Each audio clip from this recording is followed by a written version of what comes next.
Recording? Okay, we're recording. All set. So welcome back, everyone. We had a good Passover break.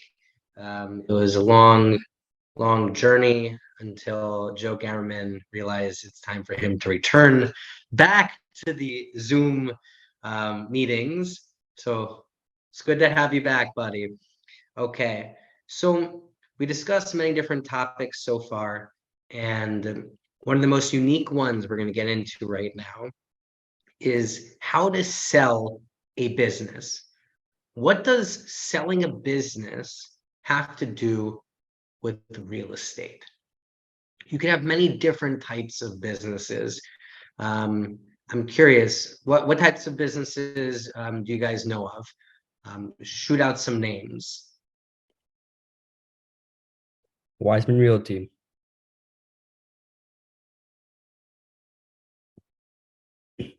Or you can just comment in the chat, and I'll read it out.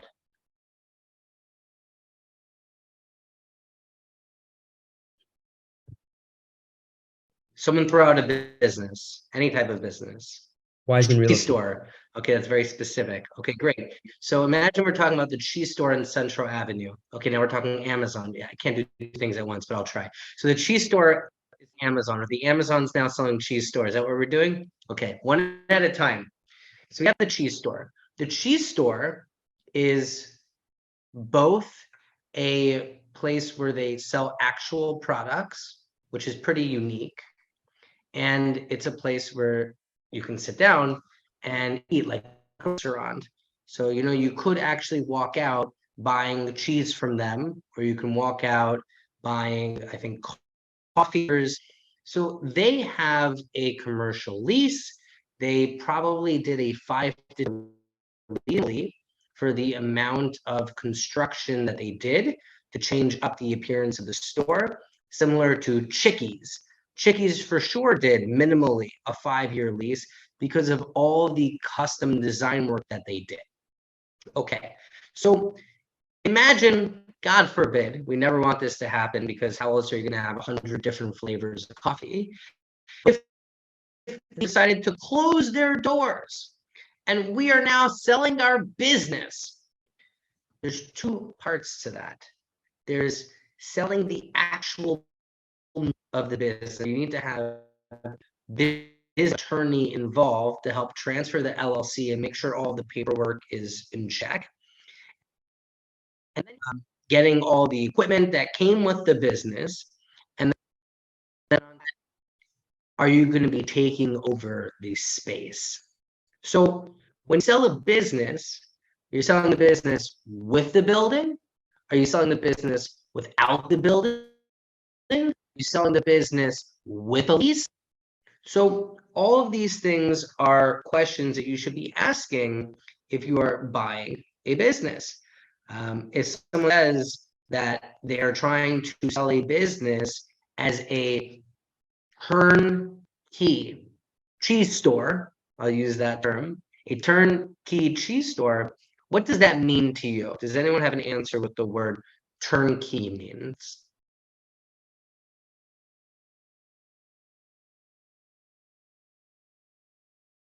Okay, great answer. So turnkey means I turn the key, and what do? I walk in. So the business is ready to go. You just pay us money and you turn the key. It's your turn to operate the business. So that is what a turnkey, that's what that term is used as. That you can operate it. You don't need to do anything. It's ready to go. So I'm going to tell you, I have a unique business that's for sale. And if any of you have a local 5 Towns Jewish Times from last week, you can pull it out and turn to, I believe, page 105. So I have a cafe that's for sale. The cafe is on Central Avenue, and it's 500R Central Avenue. That R was made up. That's not a real thing. What do you think the R stands for? Exactly, it stands for rear. So 500 rear Central Avenue. So you have the front of Central Avenue in Cedarhurst.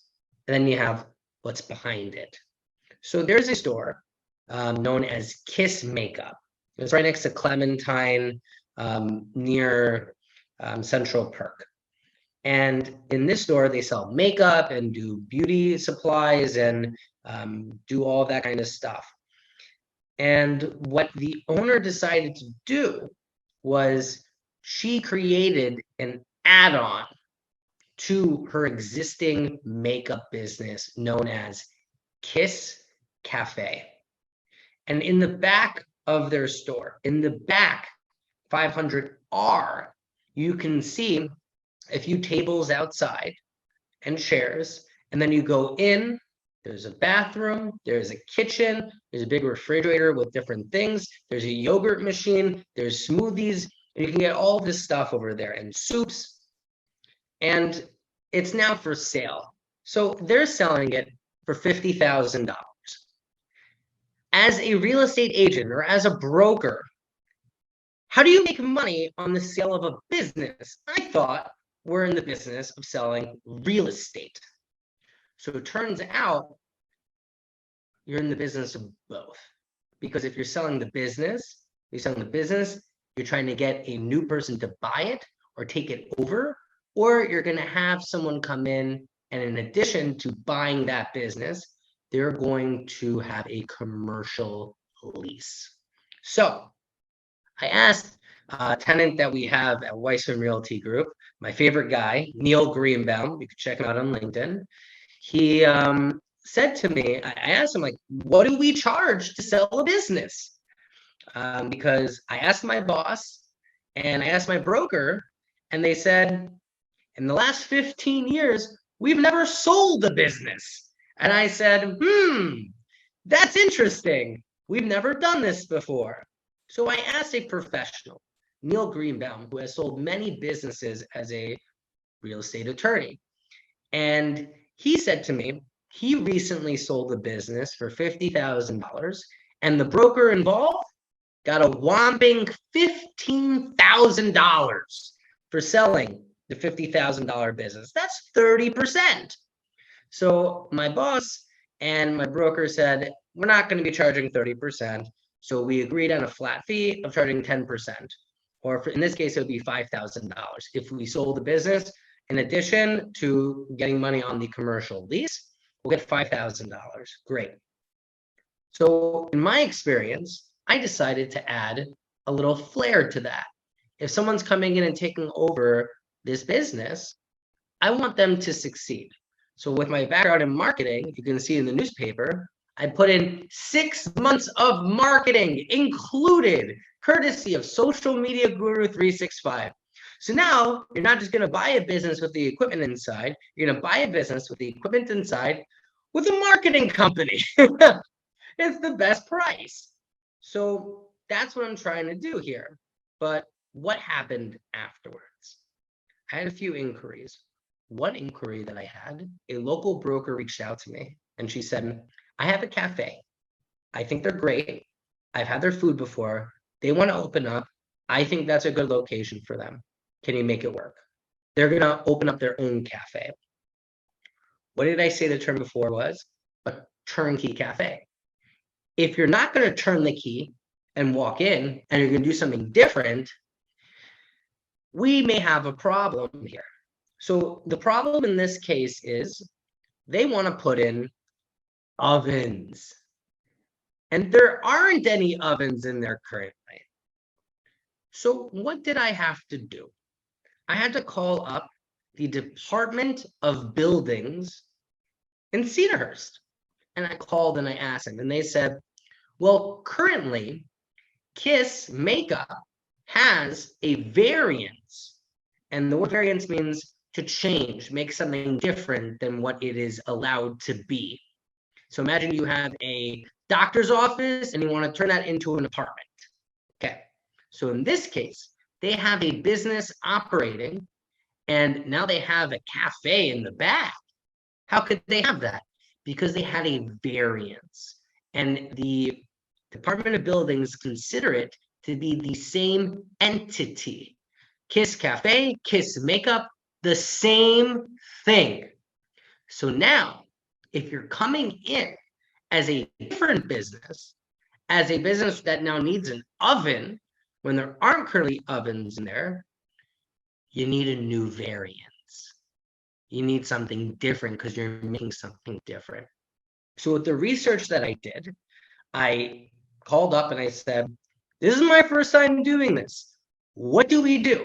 Does the customer then put in a request for a variance, or does the owner? And he said it to me like this. Number one, if you're going to have a new cafe in there that's going to have an oven, you need to have a garbage disposal room, meaning a garbage.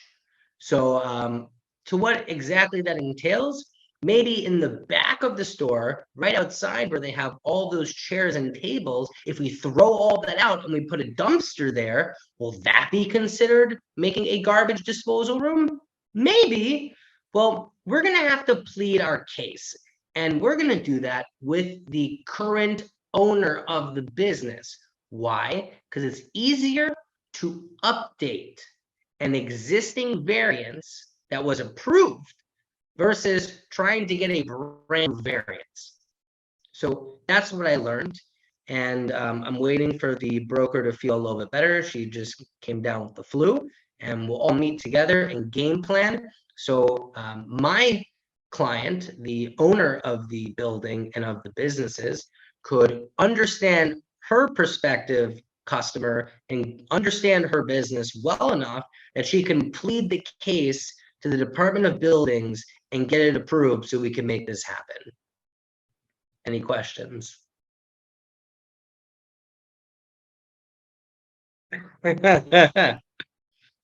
Okay. So we have the cheese store and now Amazon. I'm not going to get into Amazon. That's not a normal business. Ooh, okay. So that's what's in regards to businesses. Now let's talk about the commercial lease involved. Okay. So you have a commercial lease now. Imagine someone buys it for $50,000, or they don't want to buy it and they take it over and they put in a new cafe. What kind of lease are they doing? How much do they have to pay? What is included? What does the landlord pay? So in this case, they're going to be paying for the base rent. They're paying for the rent and like water, utilities, and probably electric. So the rent ask that we're doing is $4,000 a month. It's 1,000 square feet and includes a basement. If they're going to lease this space, do you think they're going to lease it for a year or longer? I thought maybe they'll do it for a year, see if it works out. That's not the advice I got from Neil. Neil's like, who do you think is going to take this for a year? No one's going to do that, because then maybe they'll get kicked out after a year. They're going to do this for 3 to 5 years. Let's see if it works. Not 1 year. You don't see if a business works in 1 year.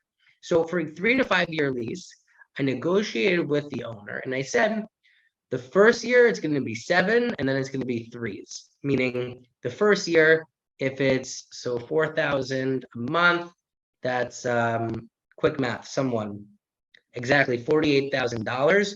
7%, the owner has to pay us, the brokerage. The next year, the 48,000, unless she raises a little bit, 3%, 3%, 3%, 3%, 3% every year. And that's how real estate brokerages make money in commercial real estate in big leases, not just a little office, but a larger space, like such as for a cafe. So this was actually pretty fun. I filmed one property on Central Avenue, and then the owner of Kiss Makeup saw that and said, hey, I have a business within a business that I'm looking to sell. Do you do that? I'm like, sure. And there you go.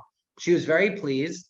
I did very unique filming. I had a whole group of people come and make believe that they're buying smoothies and stuff, which they weren't buying. They got it all for free.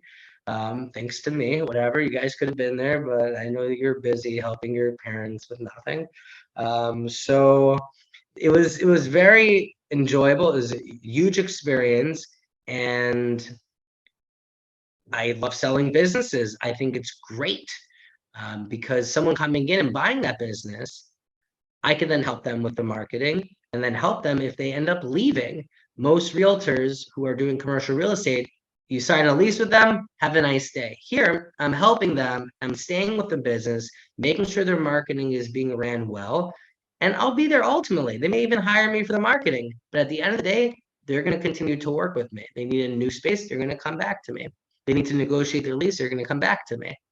So that was something very worthwhile to share here. And if you have any questions, now is the time. You can just tell me what your questions are. Yeah. What's the difference between selling like a commercial real estate property and a business? So you're breaking up a little bit. If you can type it in the chat, I'll read it because I can't hear you. Can you hear me now?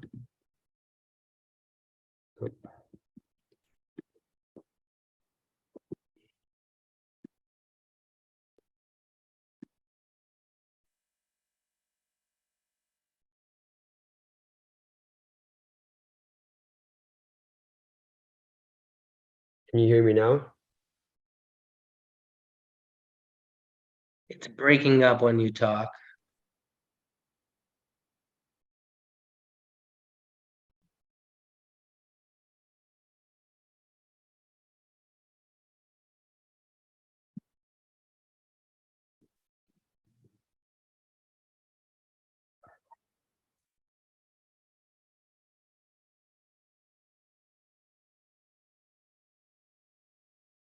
What else?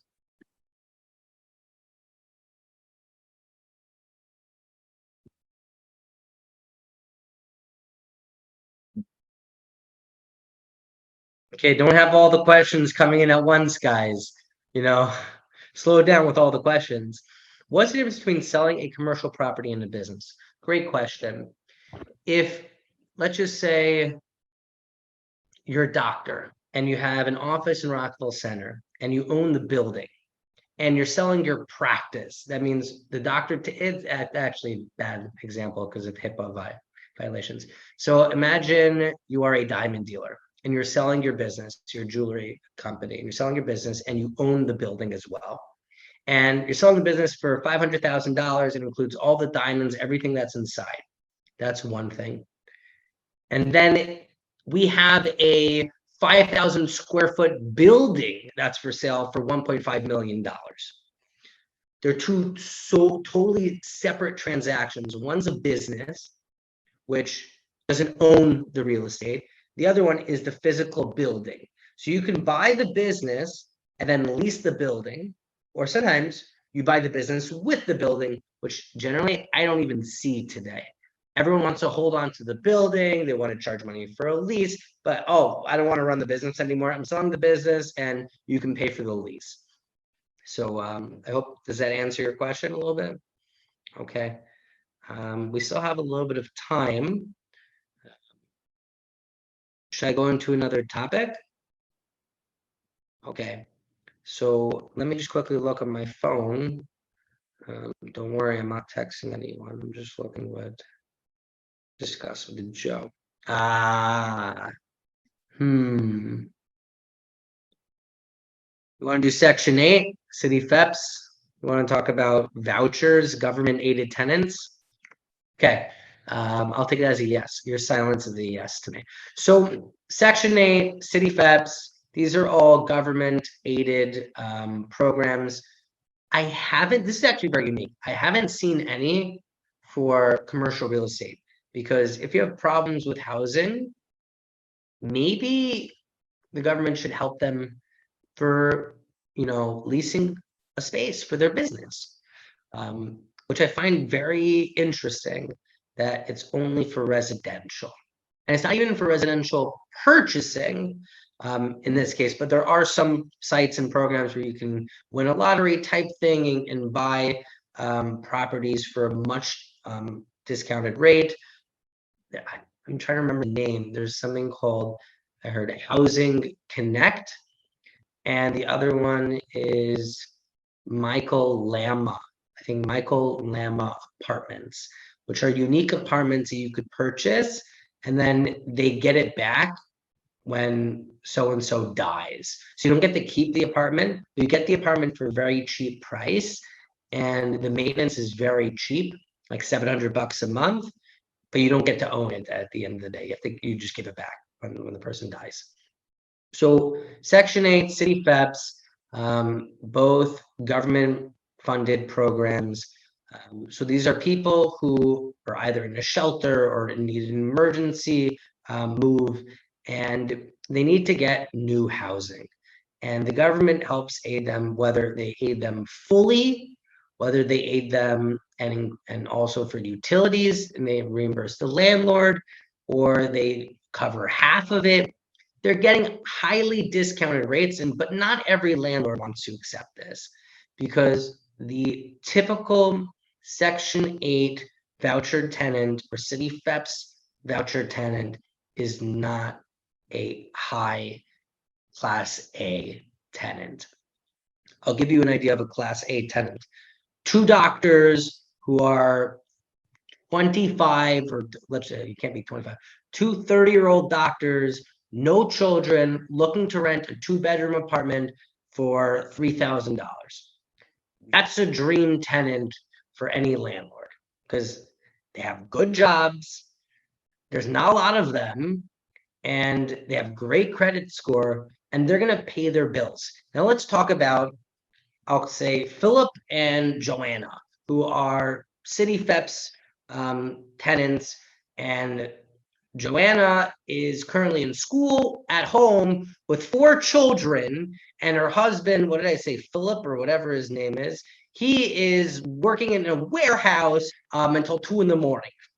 And these are the 2 people you're going to be bringing into your house. So 6 people into a 3-bedroom apartment, and they can't afford a regular apartment, so they're coming in to a city FEPS type of apartment that a landlord accepts.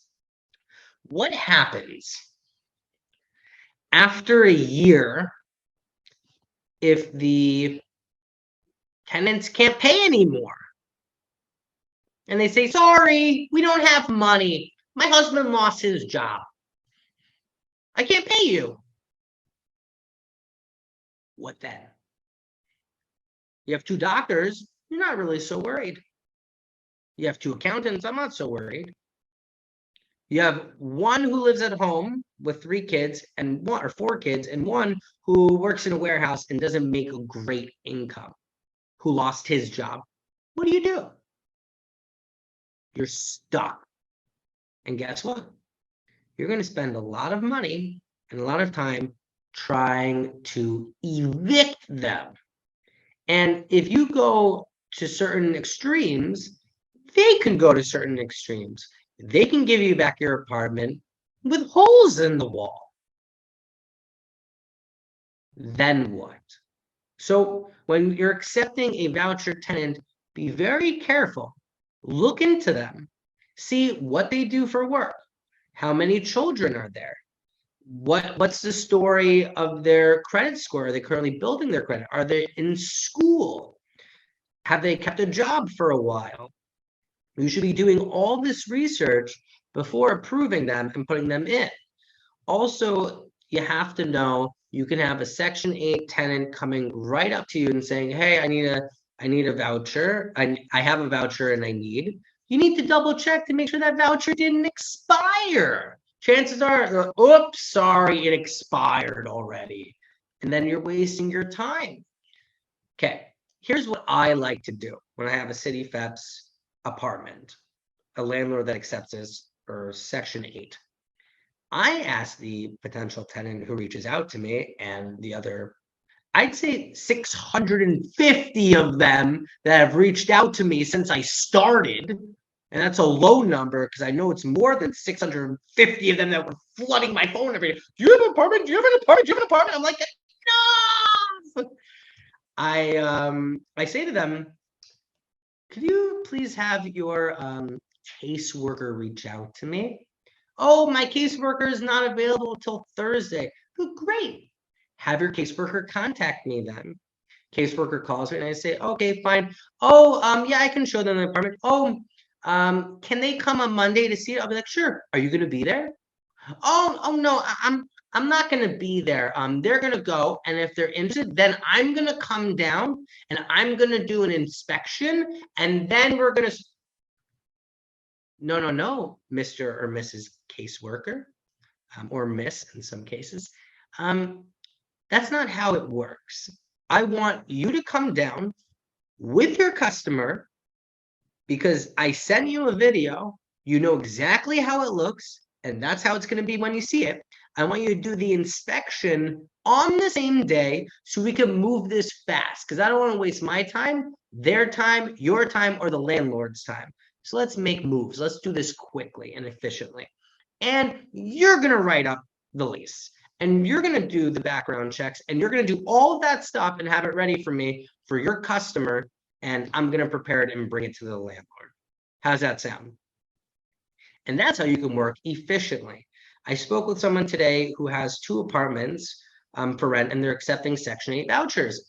And he said to me, marketing right now and go with your help. What are you going to do? I already have 10 people interested in seeing the apartment. My response was, you have 8 voucher tenants interested to reach out to you? He's like, yeah. And I'm like, okay. Are all of the vouchers current or any of them expired? Did you reach out to their caseworkers? Were any of them caseworkers, or did you speak to these people directly? Okay, so I'm meeting 2 caseworkers tomorrow for 2 apartments in Rockaway Beach. And if you want, I'm available today to film that. And I'm gonna get everyone to be reaching out to me, and I'm gonna get in touch with their caseworkers so we can have a fast process over here. How does that sound? That sounds great. So at the end of the day, if you know the business well, you can get landlords to work with you regardless of who they have bringing to the table, because you bring a better quality person because that's your job. As a real estate agent, as a realtor, you're supposed to be the best. You see what I did there? Supposed to be better than the rest. I did that again. But you need to understand landlords, we've rented out, we've done it like this. They don't see it behind, closed doors. You need to have the caseworker. You need to have an inspection. If they say we have 10 people, great. So you have 10 people who want to see it. Who's going to schedule those appointments? Who's going to be there for those appointments? Do you know you have to make sure that you pass the inspection? Do you have this installed? Do you have that installed? Do you have this installed? Who's going to write up the lease? Who's doing all this stuff? You have someone coming without their caseworker, you're going to waste a lot of time. So I come in, make sure it's a fast transaction, things work out well. The landlord in the city FEPS situation, they get paid up to 6 months up front, plus they get security deposit, and they get sometimes a bonus. So the last city FEPS apartment I did, the landlord got over $10,000 up front. Just saying.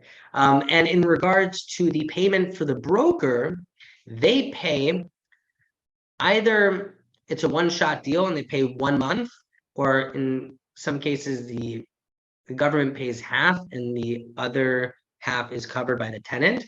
But what I like seeing now is that they pay 15% of the annual lease.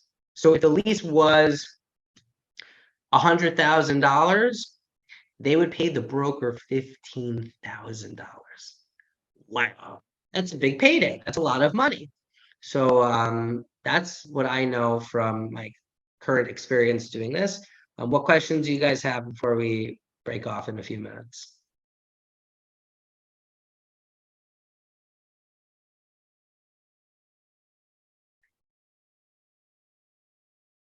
Okay, so I guess we're going to end early. And next Monday, let's try and pick another topic to do. Looking forward, and thanks again so much, you guys. You're great. And till next time. Bye for now. Thank you. Thank you.